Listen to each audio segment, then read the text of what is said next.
Assalamualaikum. Welcome to Knowledge Zone.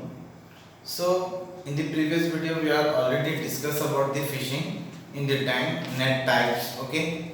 Today we are going to discuss fishing. Okay, page number 26. Take out everyone. We are going to discuss fishing. So, fishermen start for fishing early in the morning. जो fishermen होते हैं, वो सुबह early morning में उठकर fishing के लिए निकलते हैं. Some use विसारा वाला for the fishing on the bank where the water is not deep.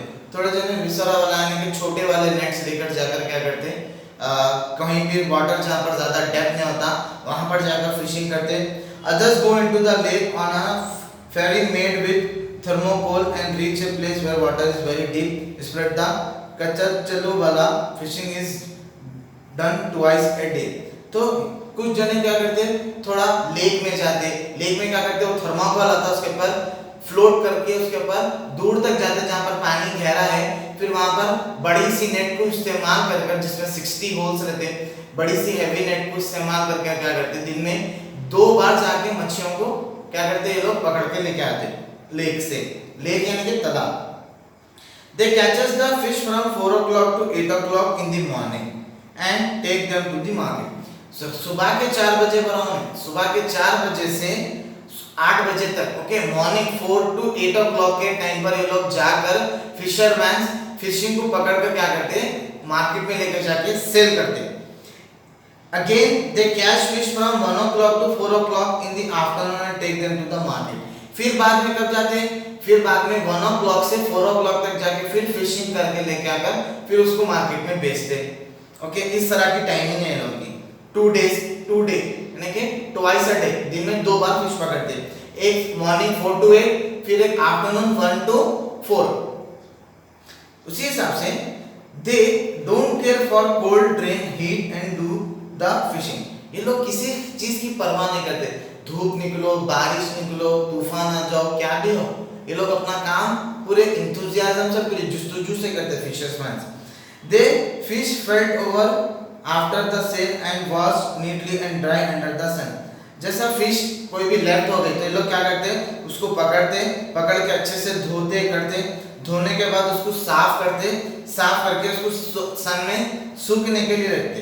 When the catch is small, they take them and kokada of Suryapet for selling, and when it is a large, they take it in the city like Hyderabad. अगर छोटे मोटे fishes पकड़े गए तो ये खरीद के कोई भी विलेज में लेकर जाके बेच लेते, सूर्यापेट ऐसा कोई भी जगह. अगर बड़े बड़े फिशेस पकड़े, ज्यादा क्वांटिटी में फिशेस पकड़े तो हैदराबाद जैसे शहर को आकर क्या करते हैं, वो फिशेस को सेल करते हैं fisherman. Like usually it is a man who do the fishing and it is a woman who do the selling in the market. तो एक्चुअली में यहाँ पर 2 रोल है. एक जो होता है जो फिशिंग करके लेके आ रहा, ओके, जो फिशिंग लेक से, टैंक से, जहां से भी उन्हें मच्छी पकड़ के लेके आ रहा, वो मैन होता, और वो मच्छी को लेकर जाके बेचने वाली वुमेन होती है, यानी कि उसकी वाइफ होती है, जैसा कि आप पिक में देख सकते हैं फिश मार्केट में. उसके बाद हमारे पास आता कोऑपरेटिव सोसाइटी ऑफ फिशरमैन. एक सोसाइटी होती है फिशर्समैन के लिए.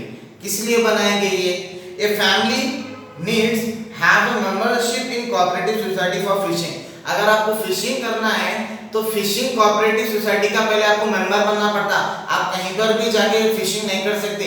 आपको वो तालाब का, वो जगह का जहां से भी मच्छी पकड़े उसकी आपको परमिशन होना पड़ता, आपको मेंबर बनना पड़ता, तब जाके आप फिशिंग कर सकते.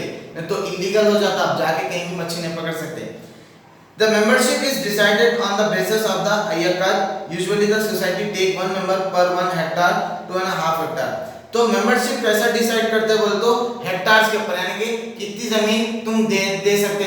तुम आपको 1 हेक्टार देना, ओके, यानी 1.5 हेक्टार देना जमीन. उस हिसाब से एकर्स में लैंड को डिवाइड करके देते लोगों को.